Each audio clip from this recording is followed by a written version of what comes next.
Okay, it should work now. Good deal.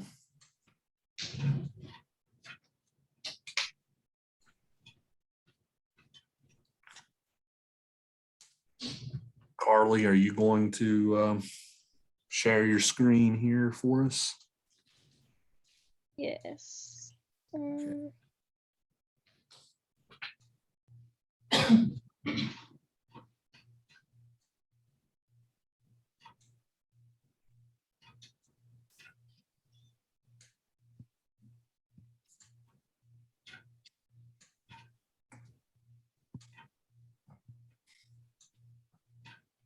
Okay.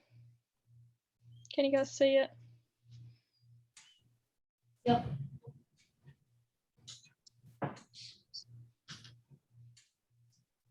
All right. So I've never watched this movie before.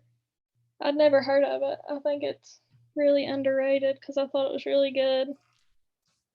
It brought horror to a new level, I think. It wasn't like jump scare scenes, but you were scared the whole time.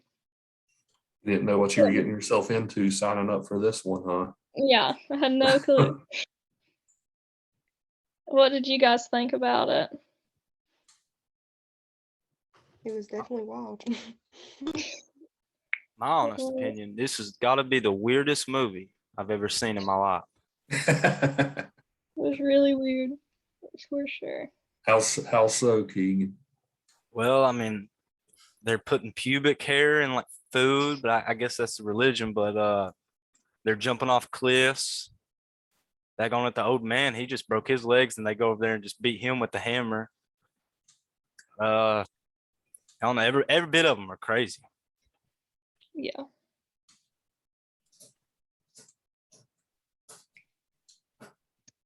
Well, the film was released in 2019, and it's based in Sweden, but it was actually filmed in Budapest, which is the capital of Hungary.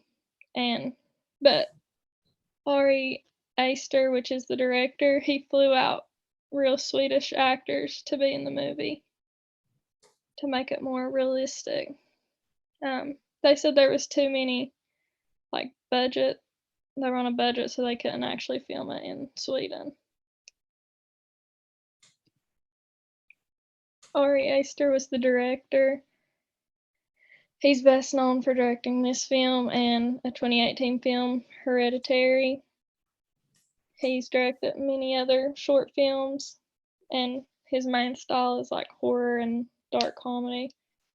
Have any of you guys watched Hereditary? Yeah. I hadn't watched it, but I know there's a lot of people in this movie that's in that too. Yeah, both these movies have very M. Night Shyamalan feels to them. Yeah, he likes to use underrated actors, and he uses them sort of like American Horror Story does, like in the same actors but different roles.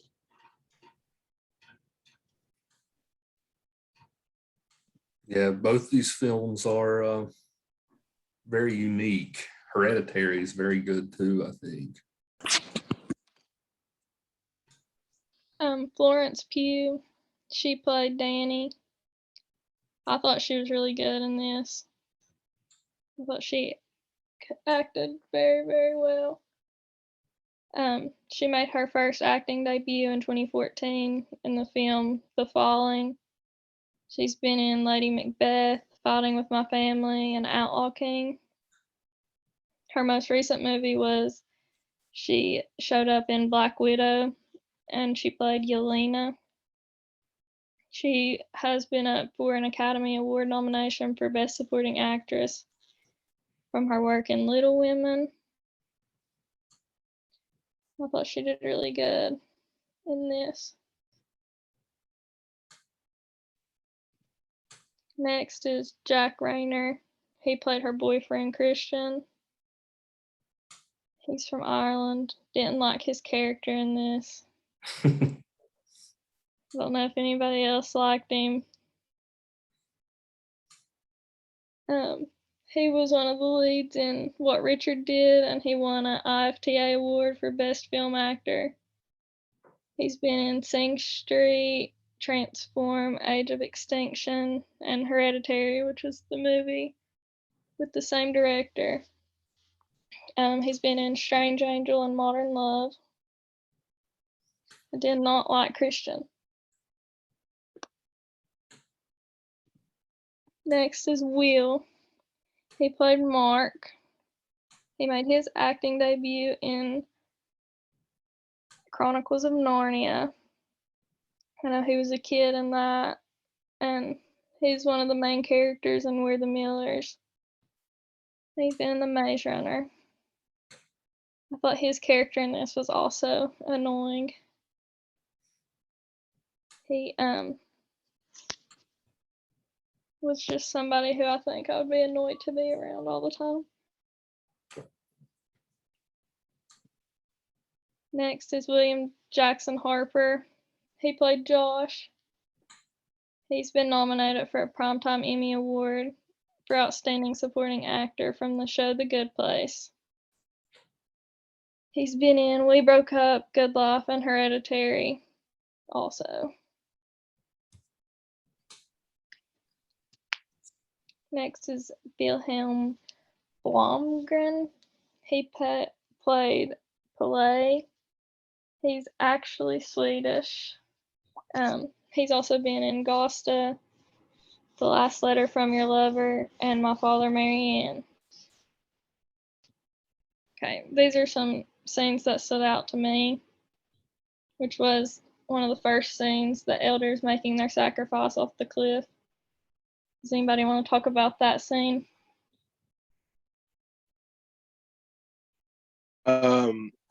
Yes, because specifically, this is the first part of this movie that's like, okay, so this is where we're going. Because I had never watched this movie, and I watched it for the first time late last night.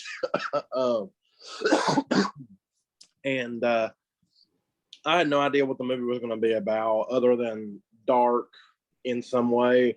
And then whenever this happened, I was like, oh, okay, that's great. This is not at all where I thought the movie was going to go. And I have not had such a visceral reaction to a horror movie like that in a long time. But the fact that you get to see her skull underneath without her face on it just like disgusted me to my core. And I have a pretty good stomach whenever it comes to gore, but that was just a little too much for even me. Yeah, it was like, it showed you this movie was going to be very different, because I had never watched it either, and I didn't know what it was about. I was thinking it was going to be a scary movie, but this is like a different type of scary, and you just knew these people were just standing there, had no reaction to her jumping off that cliff. Yeah, like it was a normal thing for her to do. Yeah. You mean to tell me the weird art on the walls didn't tell you where the movie was going before that? Well, yeah, but like, you know, there's That's so what I much understand. weird art whenever it comes to those like Scandinavian cultures. I mean, just look at like any of the tales of Fenrir or like Sol and the Moon in Norse mythology. You know, everything in them is very weird, and you know, a lot of the time they're not, you know, set out plain as day. But I guess with the foreshadowing, it was. But even then, it doesn't prepare you for something like, oh, she's just a bloodied skull now. I don't even remember what her face looks like. And then they beat in the old man's head. They showed Yeah. that very vividly. They did that so casually as well, like I They think must you that, have- know, it very much is reminiscent of like literally drinking the Kool-Aid, but they all just seem like in a dream state. Yeah. that blonde-headed dude was smiling as they was doing it. Yeah, like I want whatever they're having. They must have very strong stomachs too. Yeah, the one guy started the scene out with a big ass hammer, right? Yeah. He just casually has his hammer there. Next, the scene where Danny had that nightmare, like they were all leaving her in the middle of the night, which I thought was real. I didn't know it was a nightmare. And then when she tried to scream, like exhaust came out of her mouth, which referred back to the way her sister killed herself. And I thought that was a big scene. Yeah. That scene in particular is just very sad. It's not so much terrifying as it is like a somber remembrance, and it just like gets in your head. And especially like this is something that is very common, that people will kill themselves with carbon monoxide poisoning. It just, I don't know. And especially for me, who's had someone kill themselves like that, it just hits a little closer. Yeah, I felt really bad for her because having a dream like that just shows she didn't feel like she had anybody there for her. Like she just thought they were all going to leave her anyway. Next was Simon being hung there with the flowers in his eyes, which was right after we seen Josh's foot sticking out of the garden. Bloody. That was. Anybody want to talk about how they felt about that scene with Simon? It was gruesome. Yeah. Yeah, more so than it should have been, really, because I feel like that's one of the more tame things that happens in the movie for the most part. What? It comparatively to everything else that happens, that's one of the more tame ways that we've seen someone be deaded. You know. I don't know. That was a blood eagle. He like ripped his whole back open, ripped his spine out, and then ripped his lungs out the back of his body. Yeah, you mean a blood hawk? That's what that's Oh, called. blood eagle. But you know, that just compare, and like that just seems to me, because I've witnessed that before, so I'm like, oh, okay, you know, whatever. And then just the flowers on top of it are just like, let me sprinkle some sugar on this pile of trash fire real quick. You know, I just thought that was very funny. And you know, flowers a lot of times symbolize a lot of things. And you know, we get these nice, bright, happy flowers for most of the film, and it's like, oh, okay, that's nice or whatever. But then we get to see the scene around it, and it's just horrifying. Yeah, imagine walking in, you couldn't find this person, and then they're right there hung like that. Yeah, doesn't that go back to Viking stuff? Didn't the Vikings do that to people Oh yeah. way back? That was like for Vikings. That was like the hardest torture for them. Like that they're supposed to still be alive while they're doing that. Yeah. He was. His lungs were breathing in the movie. Oh yeah. Yeah, I remember doing that in Assassin's Creed Valhalla, because they make you do it to a guy, and they showed you everything. They didn't censor not a damn thing in Assassin's Creed Valhalla. So yeah, it's just, I don't know. That is a very brutal way to die. But instead of hanging them, they would wrap their arms and basically break them so they could tie them and put them on big ass spikes for other people to see, like in the distance. Another scene was when Josh was trying to take pictures of the book, and that guy comes in and he thinks it's Mark. Somebody had Mark's skin mask, like they had skinned off Mark's face and put it on him. It took me a second to realize that that's what they had done. But there's a theory that the person that had the deformity, like the deformed face, they said that that was him who came in and killed him, and he was wearing the skin mask. Yeah, that's definitely a throwback to the Texas Chainsaw Massacre, right? With Leatherface. That movie's really good for it's just like that movie is nothing but grit and gristle. Like that's all you get out of that movie. Like from the, like barbecue and chili made from humans to, the and my favorite one is the female mask, because he like actually tried to put a little bit of makeup on it and make it look presentable. And I'm like, Bubba, what are you doing? The thing with this scene though is earlier in the movie, before this scene happens, all the kids are playing in the field, and they asked Pele, or however you say his name, they were asking him what they were playing. They called the game Skin the Fool, Yeah. and like it was just supposed to be a game for the kids, but in reality they called it that because they were going to kill Mark later, and he was like the fool. He was the joke out of the whole friend group. Yeah. Yeah, I hated this whole. I hated everyone except for Danny, because they just all feel like frat. What's up, dude? They just feel like that. Like they just give off that energy, and I'm like, I'm halfway glad that they all died, but that's just me. They're all very annoying grad students. Yeah. You guys don't know how annoying grad students are until you get near them when you become one yourself. Yeah, they just gave off this douche vibe. Like I want, personally, I wasn't that mad to see all of them die. I was like, you kind of got that yourself. But I love seeing that in movies. I'm like, oh, the dickhead got killed. What do you want me to say? Do you guys think that they were overly condescending with the people? Definitely. Like, do you guys think that the grad students were overly condescending to the Swedish people? Like, all were better than you kind of deal? Oh yeah, 100%, especially Mark. Yeah, especially Mark.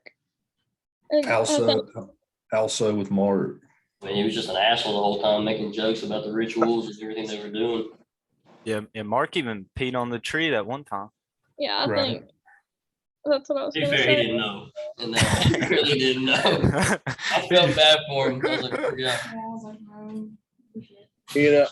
He was peeing on that tree, and I was, after everything that happened, I'm like, I fully expect somebody to just come through and just snip. That's what I would have done. But what's weird about this movie, if you know anything about Scandinavian culture, is that weird shit like this happens a lot. Like in old Anglo-Saxon England, they, like before they become civilized, they would burn a man every year that was the leader of like a group or a people. They would burn him in hope for a good harvest. That's where we got Burning Man from. But they would actually like have him in a little cage in the big stalked man. So, stuff like this is not that uncommon. I mean, even look at just like Hansel and Gretel, how gruesome that fairy tale is. Stuff in Europe is like way more gritty and just like nail biting than anything we have in a lot of other cultures. Europe has just been very dark for centuries, and that's, so to see something like this is not very out of place. I would not be surprised if there was a small village in Sweden out in the mountains or something that did shit like this.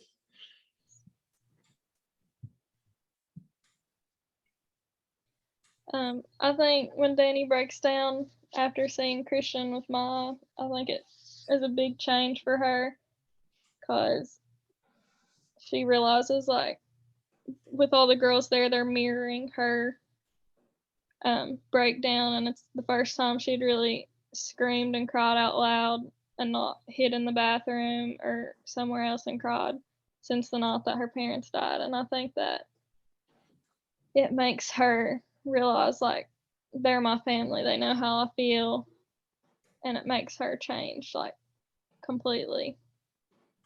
And Yeah, this was the tipping point for her right here. Yeah. And the whole Well, scene with Christian and Ma was crazy too. I was going to say, Olivia, you had a good thought on that on the discussion board. You want to share? Yeah, I just kind of like how Carly said, like Danny, every time that she kind of panicked out over, like, the death of her family, or just panicked in general, she kind of get away. And then when they kind of mirrored her panic attack, it was almost kind of like, you know, a family to her at that point, because she's, you know, she's going home to nothing. And, you know, she just found her boyfriend having sex with this girl. So obviously that was like, I mean, I feel like that was just the tip of the iceberg for everything that she had been through. So in a sense that, what's the cult? Not, it's not really a cult, but what's the family's name? Called? The The Start- Hargrove oh, people. Heart, yeah. Harden, yeah, Harden. Yeah, like that's, she's basically kind of taken that as her family now. And I think that was kind of a unique way to show that, because she's not really hiding anymore. And it kind of, I feel like it kind of just comforted her almost in a sense. Like it kind of brought her peace, but at the same time, it's like she's stuck here now.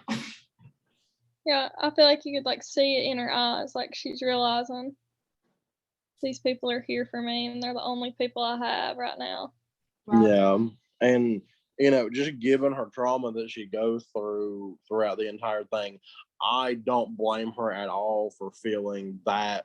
I don't blame her at all for feeling safe in the arms of like new people, or like people that are just, even, you know, because you see people mimicry stuff that you do, you know, because a lot of times your siblings, if you're older, will mimic what you do, you know, and it just becomes this like just natural thing that happens.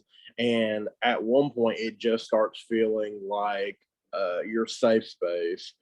And you know, she wasn't a bucket full of water from tipping over the edge anyway. So this little like drop in the bucket was pretty much it. So, you know, she wasn't that far to begin with, but I think this really just broke her physically, mentally, and emotionally. And we get to see that not only just through her expressions as a character, but we also get to see it through camera work and the score in the background, because the camera work and score truly make this movie. And this is one of the scenes that that showed that exemplified. Yeah. Yeah, you get lots of close-ups in that scene.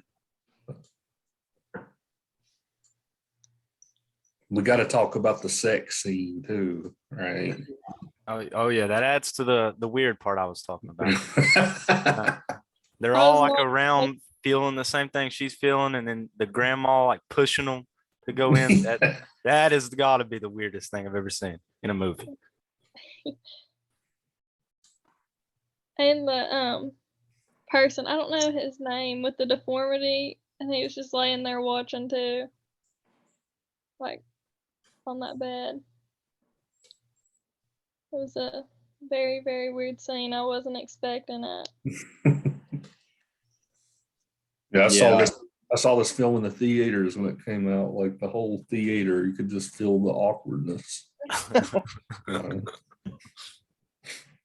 But you know, again, with the European culture, this is actually something that is a common ritual. Stuff like this happens a lot, and it used to happen way more often than you would think it would in Viking days. It's like a ritual for good copulation and to have healthy children and to have good sex in general. It's a very, I don't know, there's an explanation for everything in culture because stuff like this happens, but to see it presented in this way just is a whole different experience. It's weird with the people feeling like everything anyway, like when the second elder jumped off and he didn't die, and they all started screaming like they felt like him. And even when the person kills Josh, when he didn't die right off, they were screaming like they could feel his pain. It's weird.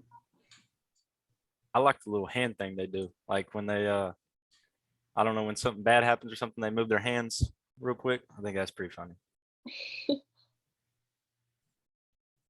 Yeah, the Ari Aster does something pretty unique in this film, and the fact that he actually shows the male nudity, right? most directors wouldn't do that, but he did. I think that was an interesting choice on his part. I know it's very crazy for me to say so, but I was very happy that he did that because personally, me for the longest time, I've always preached. I'm like, if we get to see a titty and everything else, we should be able to see everything else, on the man.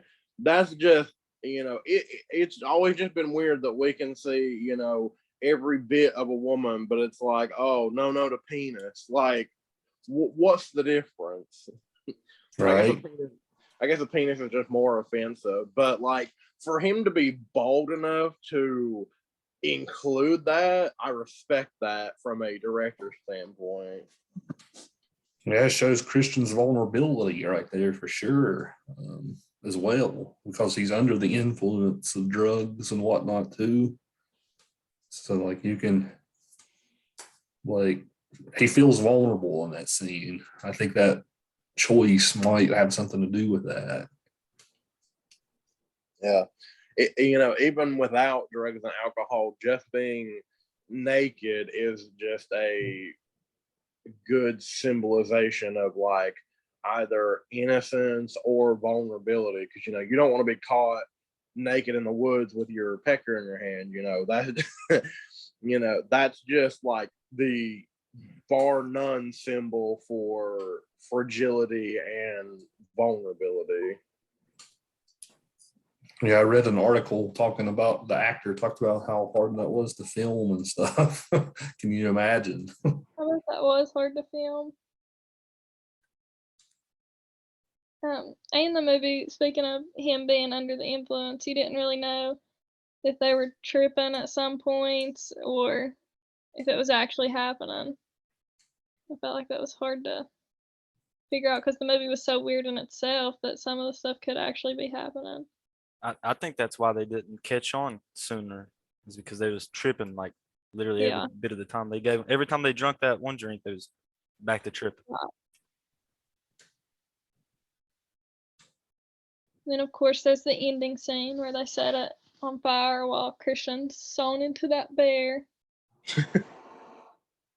Earlier in the movie, were you guys like, what the fuck? Why is the bear there? Yeah. yeah. And then now we know. Yeah, they even mention it. They said, "Is nobody gonna mention the bear?" And he's like, "It's just a bear." Did they ever say what they were drinking in that concoction that they drank? What was in it? I think it was mushroom, something. Yeah.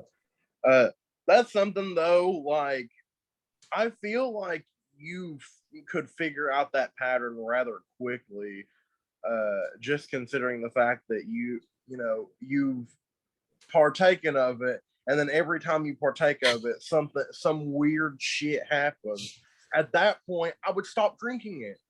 Like, I'm an insomniac, so I have to take melatonin. I hate doing it because it gives me nightmares. I've stopped doing it recently because the nightmares have gotten so bad that I can't handle it. I would think, as a sane, rational person, that you would see a correlation between weird shit and the thing you're drinking. True. Christian too, he almost didn't drink the last one that he drank. He said he was scared it was gonna give him a bad trip, but they told him to drink it anyway. Then he got a bad trip down to hell. Danny's all about drinking it, right? Oh yeah.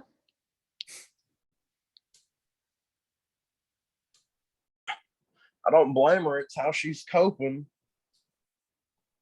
I feel like this whole movie, she knew that what was in it or just some shit was going to happen to her whenever she did drink it. I feel like personally, that's my fan theory, that she knew. The first one that she had drank when she had ran off and went to take a walk and ended up in that bathroom, she seen her sister in the mirror with the tape on her face and everything. Didn't she see like grass sprouts coming out of her shoes too one time when she was drinking? Yeah. Yeah, she did. What'd you guys think about the ending scene when they set it all on fire and leave you with you just wondering about everything? I mean, it was sort of like a butterfly effect thing. She could either choose to sacrifice Christian and never have to go back to the path she was on and have people that care about her for the rest of her life, or she could take him back and let him live and then just be miserable for the rest of her life.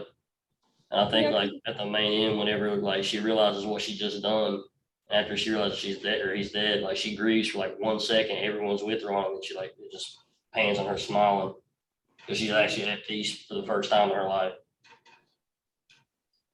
and he's probably got this other girl pregnant too, so she'd have to Yeah. deal with that if he got to stay. Oh, he fully deserves to have been massacred because I would have done the exact same thing. Fuck you, bye. I feel like it was her peace too. Like she had nothing to go home to, and if she kept him there, she would never get to like move on with anything because he'd still be something that was home. Yeah. I'm glad that Danny won in this movie. I was rooting for her the whole time. And I like that she gets her mise en place happy ending. Because, you know, it's as messed up as it is, at least she gets somewhat of a newfound family and she gets to live a life where she can be pseudo happy. I just don't think she realizes what happened. Like she went through so much mental like abuse over time between her sister killing her parents and killing herself, and then Christian being a complete asshole, and then everybody dying, and then her having to kill Christian and make a choice. I don't even think she realizes where she was at or what was going on. I feel like she was just on a big trip the whole time. And That's whether what I she was came back wondering. down or not, I don't know. Like at the end, you don't know like if she's laughing, or if she's crying and laughing about it because she's just putting it all together. I couldn't tell if she was laughing or crying at the end. I feel like Yeah. she had been through so much at that point. She was just numb. Yeah. Like, that's what I'm saying. I don't think she had any clue what was going on. She was just living at that point. Yeah. I mean, honestly, is there anybody in this room that could say that everything that happened to her wouldn't break you as a Oh, person? yeah, I agree. Because I know it would break me for sure. Yeah. It was like 100 people against her, so I didn't think she was winning that one. Did anybody notice the foreshadowing at the end with the bear?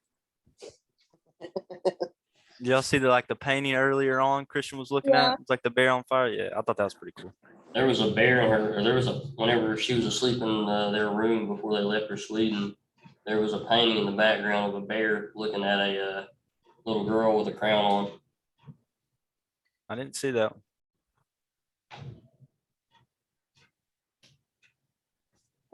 The first question was, in this film, the music was very overbearing and the words were muffled at times. What effect did you think this had on the film? Does anybody want to say what they thought about it?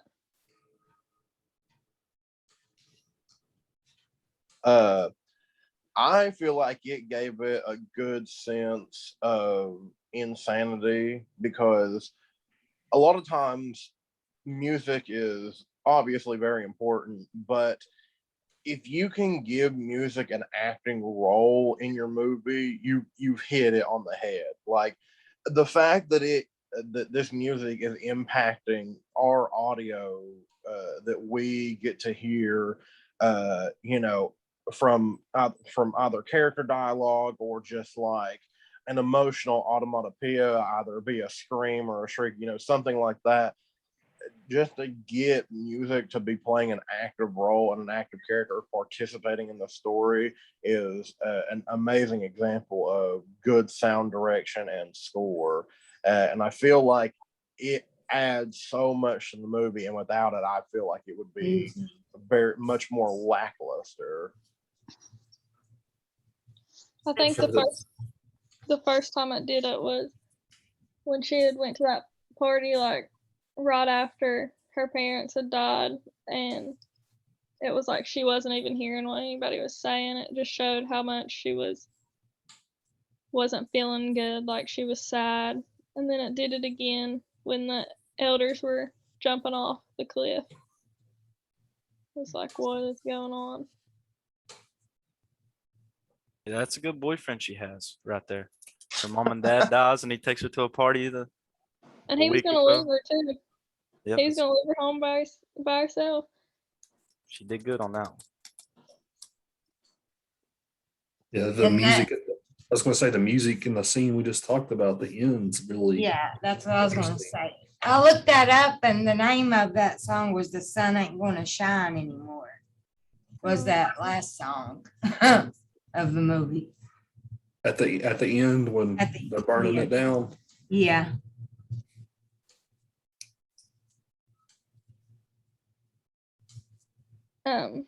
So the next question is, how do you feel about Pele's relationship with Danny? But I also read that there's this theory that he killed her parents and her sister to make sure that she came on the trip, because if she hadn't have came, somebody would have been left to look for Christian and try to look into it. Like when Christian didn't come back. I thought that was a pretty cool theory, if that is what happened. I don't know. With Danny, I feel like it's so hard to define other people's relationships with her.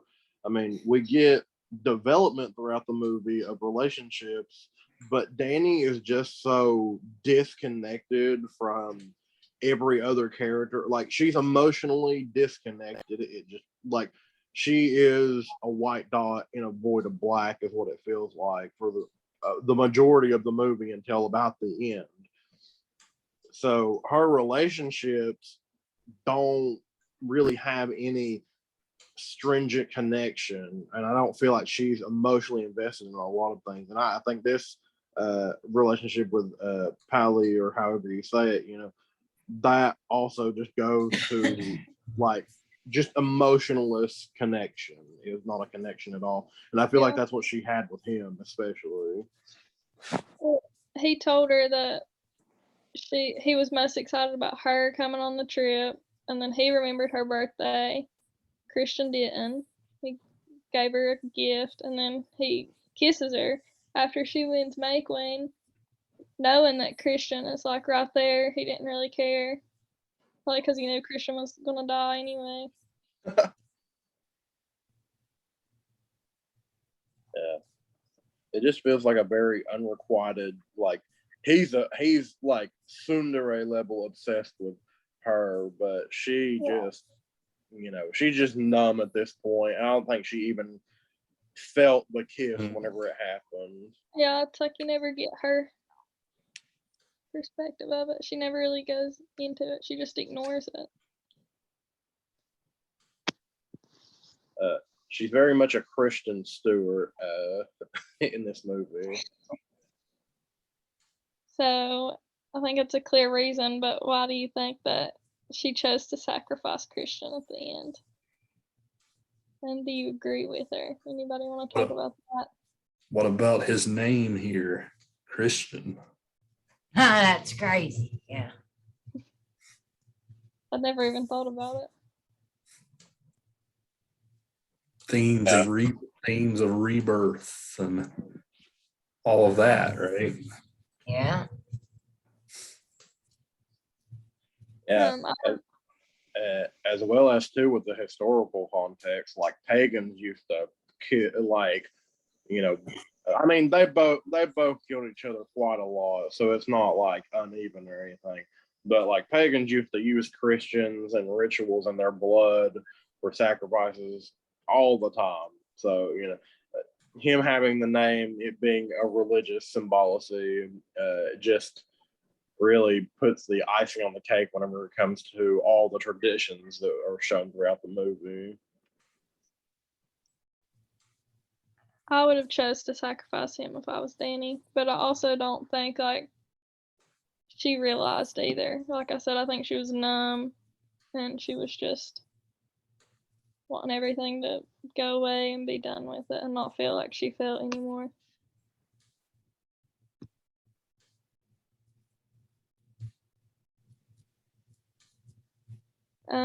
What do you think the significance of the bear was? And in an interview with the director after the movie, I guess they'd asked him why he chose that. He said the bear is a very important symbol in Norse mythology and in Scandinavian folklore. He said it was loaded in all of the right ways to sort of tie it to Christian and the way that he dies. It occurred to me at some point in doing research for the film that this is the right way to send Christian off. What did you guys think of the bear? I just searched up the symbol and it means like healing and protection.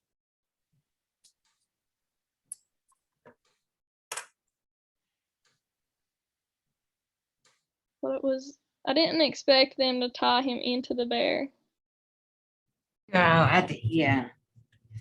Like literally inside the carcass of the bear. They Yeah. said that they had like sewn him into it too. Yeah, And he was paralyzed, so he was just had to sit there. that sucks. Oh yeah, one thing from that last scene, whenever like they were burning inside of the I guess TP thing that they had made. What was it?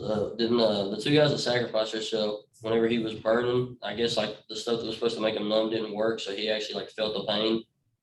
Yeah. But Bailey didn't. Yeah, that was pretty horrifying. Yeah, I couldn't do that. Made me sick watching that. Yeah, I definitely won't be watching this movie a second time to look for small details. I know it's bad considering the fact that we're in film appreciation, but I had to skip ahead in just a couple scenes, just by like a couple seconds. Like, and I'm a person who's great with gore and stuff. Like, I've seen every Silent Hill movie, all the Halloween, Scream, all those good old slashers that have a lot of gore in them. But this movie made me revolt. Like, my back is thrown out right now from how much I had to like wrench, and like I got whiplash from it, from having to look away from the TV. Did you have nightmares, Will? Yes, actually. Did you? That sucks. Yeah, and I watched it late last night at about 8 and went to sleep at 3 a.m. because I was too scared to go to sleep. Yeah, I don't think the numbing stuff was even like supposed to work. I think they just did it to make them feel better. And they didn't really care.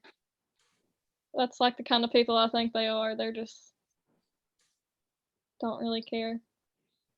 But then he screamed because he could feel it, and they all mirrored his feeling and was screaming outside.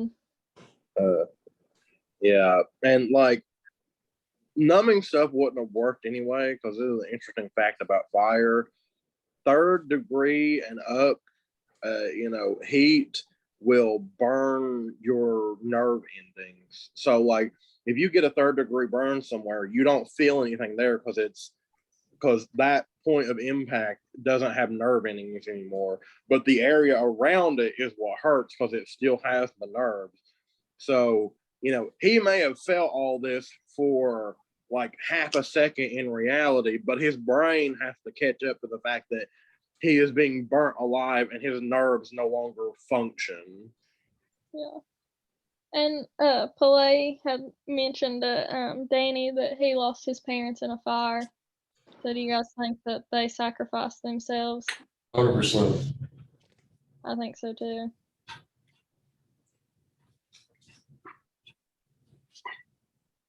Honestly, you could probably tell me anything about this movie that's a theory and I would believe it. So I know the movie was with a lot of questions, but what do you guys think that Danny does after the ceremony? You think she stays? Which I don't think, even if she wanted to leave, that she could. Oh, she stayed. I think she wants to stay. Oh yeah, I think this May Queen thing is, I mean, it's pretty much like it's almost like a reproductive symbol of rebirth and all this stuff, right? So I'm sure that she's probably going to have like kids and stuff. And they had said that the ceremony was every 90 years, but the woman, the older woman who was kind of like in charge, said that when it became her time that she would feel joy. So I don't feel like she would last 90 years to do it. So that kind of confused me. Like I feel like it's an every year thing, but I don't know. Yeah, if they did it every year, they'd probably run out of people to do it with. Yeah. But something that's very traditional about stuff like that, like not every year occurring, but every couple or decade or so, they will treat the person that they know is going to be a sacrifice like a fat cow. Will feed them, pamper them, basically do everything they can to make their life comfortable, and then sacrifice them. Because that's how you appease, whatever pagan god you have, is to give them a fat, juicy offering. And I feel like that didn't go so well over in this movie, but I definitely feel like that's something that happens more often in these pagan cults. I also want to know like the backstory of how they all became friends with Pele or whatever his name is, because think like about being friends with somebody and they like how long were they friends with him before they went to Sweden with him, and he knows that they're about to be killed and like there's no other way out. Imagine that being your friend and you have all this trust in them. They take you away to be killed in their hometown. That right there ain't your friend. Yeah.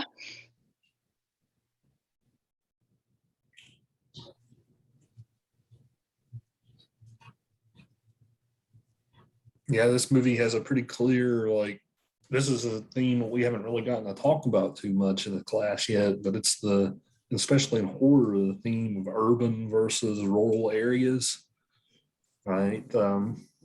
They definitely come from a more urban area. So now that they're going to this rural area and they're cut off from everyone, right? That's kind of a scary thing, especially for urban people. Right. We see that in a lot of horror, like Texas Chainsaw or Wrong Turn or something like that. Yeah.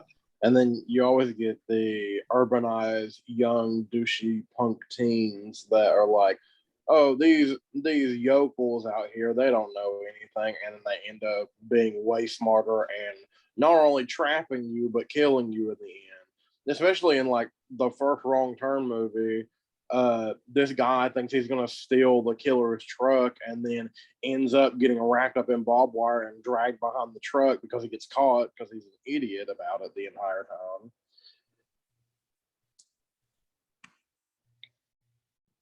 It's definitely not what I expected it to be. It's a new type of horror. Like it's very dark. Did anybody think it was bad? Like didn't like it at all? I was going to say this is definitely a horror movie that takes place in the light, right? I think that's the most innovative thing about it. I mean, everything is so brightly lit. Yeah, the whole movie was just daylight. That's what, like, me and my friend went and watched it in theaters, and that's what we were talking about the whole time. Like, it was a twist because what was different about the way he directed that film is like it was constantly daylight the whole time, besides her dream that she had. And then on top of that, every time something bad happened, like anytime you watch a scary movie and there's a jump scare or something gruesome that happens, it does it real quick and it pans away. But in this film, every time something gruesome happened, they made sure they zoomed in on it so you saw it's like full effect. Yeah. Like when they're smashing the old guy's head in, they Yeah. make sure you see it every single time, not just the first time. Yep. Yeah, I feel like a conscious effort to be scary is more scary than like, and that's really what a lot of movies even now rely on. It's like a bunch of jump scares to get you terrified. But I think something more like this that has psychological horror, being in the daytime, because everybody thinks nothing bad can happen in the day, and to take that and subvert that into a psychological horror is definitely a bold move, especially like nowadays with like we have horror movie factories essentially. Like we get a new one every 2-3 months, and to have something like this, it just stands out and is unique about it. Like those images are stuck in your head now forever. And right it's on the wall. and it's not like you don't know what happened. Like you have a very clear image of everything that happened. So, like I said, I have nightmares quite often, and this is definitely going to be some fuel later on for me. But I'm glad that there are still good horror movies like this that exist, unlike whatever M. Night Shyamalan's doing now. Like his most recent horror movie, Old, was a box office flop and was awful. Was it actually? I didn't get to watch it. I wanted to, but I didn't get to go see it. I had to watch it because of my stepdad, and it was. I would rather have sat and watched hobos around a garbage fire. That would have been more interesting than Old. It was very bad. Like, Really? yeah, like, it's just kind of like it's all over the place. The storyline, like, I get what they were trying to go with it, but it's like it was almost rushed. So it's like they're our age 1 second, and then they're like 70, and then here they have a baby, but it's just crazy. I mean, I don't know, it's not terrible, but it's not great either. It's the kind of movie that you can get high and eat Funyuns with to enjoy. Comes to M. Night Shyamalan, I liked Unbreakable and I liked Split. So how, when you combine the two, did it suck? I don't get it. Yeah, did you see it yet, Mr. Yeager? No. Yeah, don't waste your time, money, or gas. It Did you is go Halloween this weekend? I did. Did you like it? I thought it was great. I thought it was good too. Yeah, it's definitely the best Michael Myers movie since the very first one. It's so, listen, thank you. Because listen, everyone said it was so bad because of the writing and how like there wasn't much of a story. It was just him killing. But come on, like he's been to the point where there is no return. Like he's just killing everything in sight. It's the most maniacal thing I've ever seen. I've never seen someone do that in like a slasher film. He just kills everything he sees. Yeah, but I mean, I don't blame Michael. He's been shot 16 times, set on fire, been thrown out of a second-story building. I'll be killing everyone too. Listen, I'm sympathetic towards Michael, as bad as that sounds. The only thing What? The only thing that I don't get is the fact that have you not watched it yet? No, I'm gonna go watch it on the 31st whenever I have my day off. Oh, I don't want to ruin it then. Never mind. But like, I'm excited to see it, and people can say that it's bad, but it's probably really good. But people have been so desensitized, not desensitized, but their quality of horror movies has gone down. So I think if a good horror movie comes out, they don't recognize it. Yeah, I saw a no. lot of people that like the mob and the movie and all that stuff. I thought that was kind of cool though. Yeah, that's what I'm saying. Like he drove them to the point of like the whole town fears this guy more than probably the devil himself.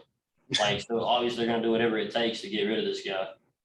The woman coming out with the iron. What are you gonna do, Bethany?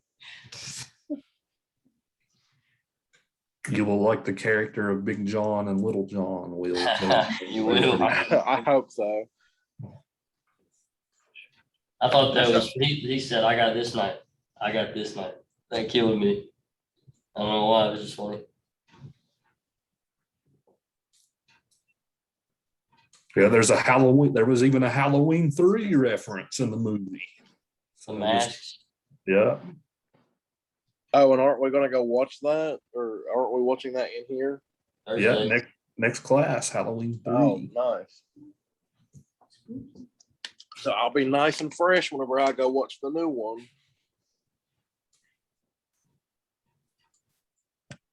We got to talk about this whenever after Will watches it, because I don't want to ruin it for him, because it is really good. So is that it with your presentation there? Yeah, very good. You did great. Thank you. Yeah, this movie provoked a lot of interesting discussion, I think. So good art does that, right?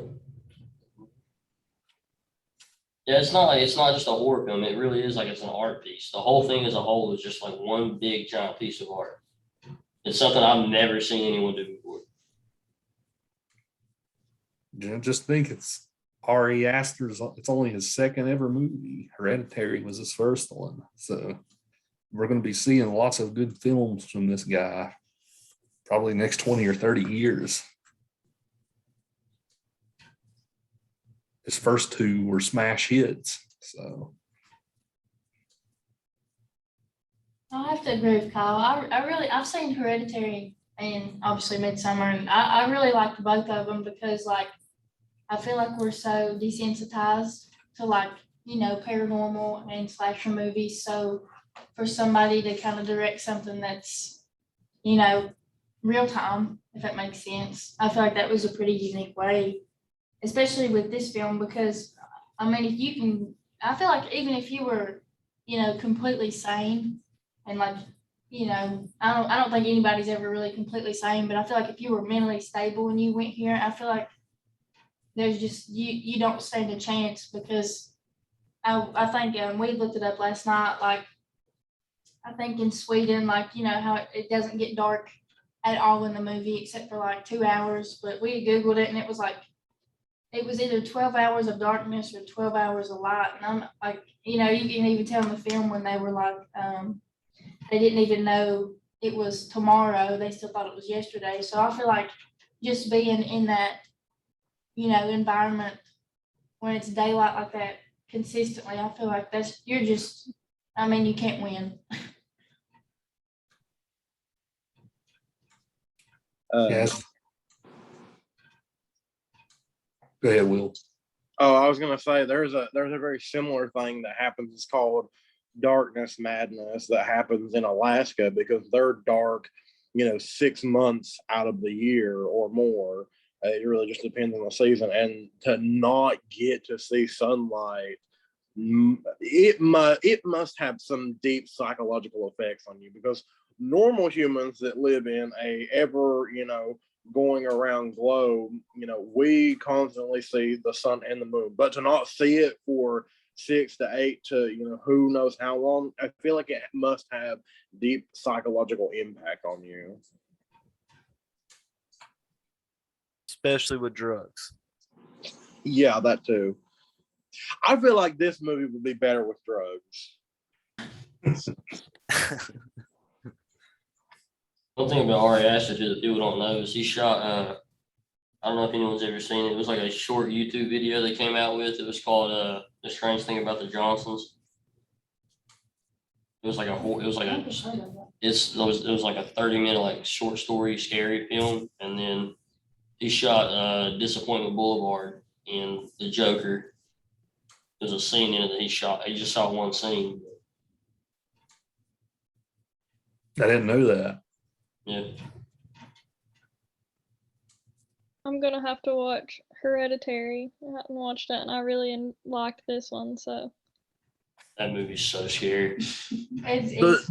The twists in it are actually really good. There's one scene in it that makes me, oh God, I could pass out watching it. It makes me sick. I know exactly what scene you're talking about. Oh God.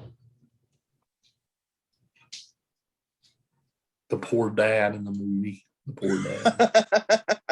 I know, man. He didn't even do anything. He really was. He was trying his best that whole time. That's all he wanted to do was the best he could. Your best wasn't good enough.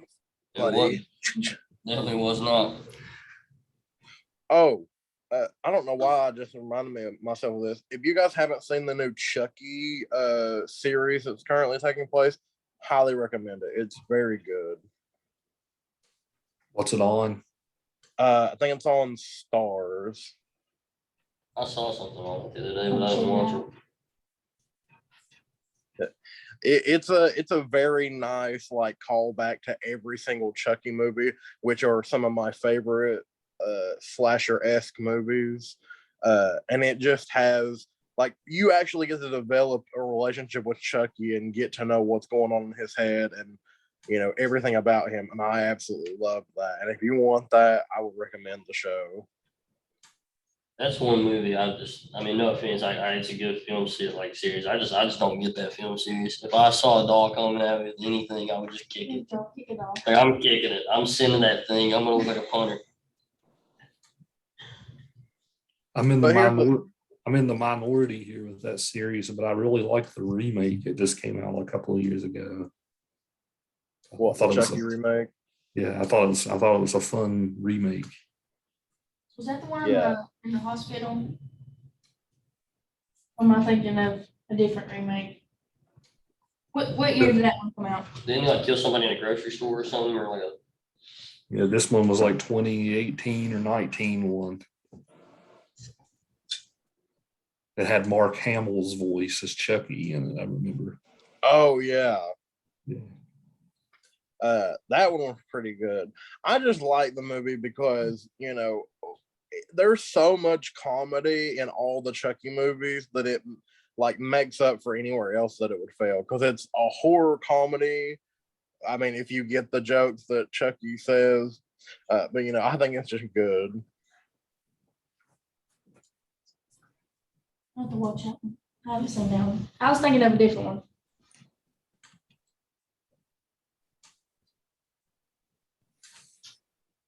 Yeah, guys, to prepare us for Thursday, our last film in our horror sequence will be Halloween 3, Season of the Witch. So it's the only Halloween film that's not a slasher film.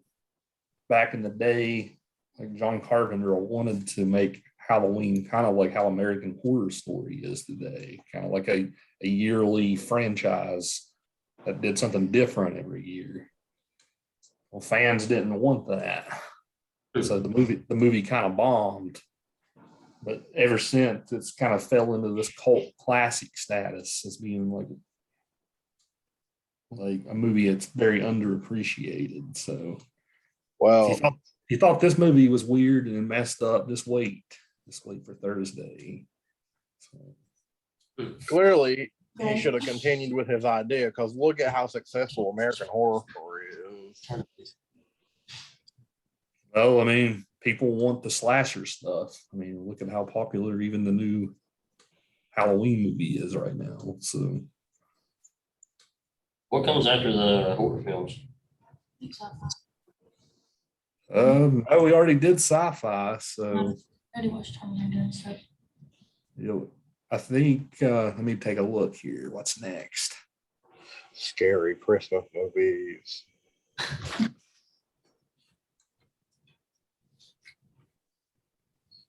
oh yeah, because we went back and forth. I forgot about So next week, we're just started. I call it like the miscellaneous drama category. So next week we're going to do the Seven Samurai and Field of Dreams. So Yes. I love the Seven Samurai. Yeah. I love that movie. That Museum of Durham. Museum of Durham. we only got 2 more genres to cover: dramas and comedies. Baseball movie. What is it? It's a baseball movie. It's good. Are we only watching 2 movies in the miscellaneous? You ever seen basketball? No, we got Seven Samurai, Field of Dreams, Nobody's seen that. Full Metal Jacket, then the Shawshank Redemption. Oh yes. Oh, I forgot that we were watching Shawshank Redemption. I never watched it. Mr. Yeager, Yes. have you ever seen a movie called Basketball? Say that again. A movie called Basketball. I remember that movie, Did but you I really? never saw it, but I remember it. Yeah, You've never watched it? I have not. It's Dude, the it's guys so that made funny. South Park, you know, right? Yeah. It's the guys that made South Yeah. Park. Yeah. Dude, it's so funny. Yeah, that came out around the time I was in high school. I remember. Really? What about Jay and Silent Bob Strike Back? Oh yeah, oh yeah.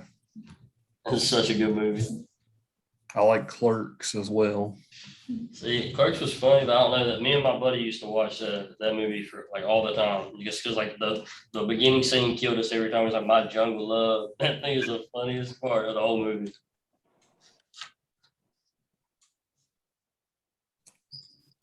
Yeah, when I was in high school, that was the age of the stoner comedy. It felt like, Yeah, I kind of figured that. dude, where's my car? I remember that one. What was it? Not Bill and Ted's Big Adventure, but whatever it was, Gods to the Galaxy. Was it Hitchhiker? God to the Galaxy? I'm not sure. I think it's called Waitresses or something. It's got Ryan Reynolds in it. Oh, Waiting. Yeah, Waiting. No, I always want to watch one. I like all those, like the raunchy 90s Just like comedy cheesy stuff. comedy? Yeah. Like that, there's one, it's called, I think, the second one. another teenage movie, Yeah, that was and it's good. got, like, they make. I like I like the it's new so guy. funny. Oh, yeah, I seen that, it's really good. Are you talking about the Ryan Reynolds movie where he can be really fat, goes back to his hometown to date his high school sweetheart, and there's a pop star that he's having to take care of? Yeah, I've seen that. What, I can't remember what that one's called, though. I can't remember either, but I know it was on the TV in here the other day, so Yeah. that's why I remembered it. I swear, he's phenomenal in any movie he plays in. He's good. Yeah, I think he can play anything, really. Our comedies at the end of the class, we're doing The Graduate, Pretty in Pink, Fargo, and Super Bad. One of the probably the greatest comedy of all time. That's just so- Super Bad. It's not my favorite, but I respect it for what it is. If it was up to me, it'd be, This Is the End is the funniest thing I've ever seen in my entire life. Oh yes. That is the funniest film ever. Have you seen it? Have you seen I it? just love all the cameos in that movie. It's like, what's going fucking crazy at it? That kills me. I don't know like that, but I've seen that movie at least 50 times. Where I know every line of that movie. That is the one where Channing Tatum gets tied up like a dog, right? The other one, where Channing Tatum gets tied up. Oh yeah, I call him Channing Tate Young. That's so funny. Rihanna, take your panties off. All right, guys, I suppose we can go ahead and call it for the day. So Thursday we'll finish horror. So enjoy the film. It's a wild roller coaster ride. So brace yourself. You'll forever hear the song in the movie. It'll forever be in your head after this. So, Right. the little jingle in the movie. So just wait. I think Kaylee's presenting Thursday. So. When's our next paper going to be, Mr. Yeager? After the horror unit, I'm going to ask questions on horror and sci-fi. So, All right. so probably mid-November. Oh, that's easy. What is that going to be? Another short paper? Yeah. Yeah, mid-November, I'll have that due. And then there'll be a final paper at the end, which will be kind of like a longer version of one of your shorter papers. So, Do we get the chance to pick one of the short papers? Oh, okay. Sounds good. I got the Clint Eastwood in my first short paper. Unforgiven. Yeah. I never got to watch the Cry Macho that just came out. I never got to sit down and watch it. So. I haven't either, but he's 93 in it, so like you gotta watch it. He just keeps trucking.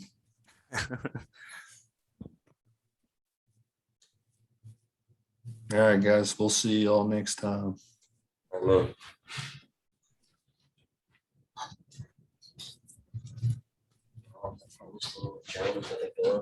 Do I have to end the meeting? No, it just goes off at 12 or 11. Bang, bang, bang, bang, you're dead.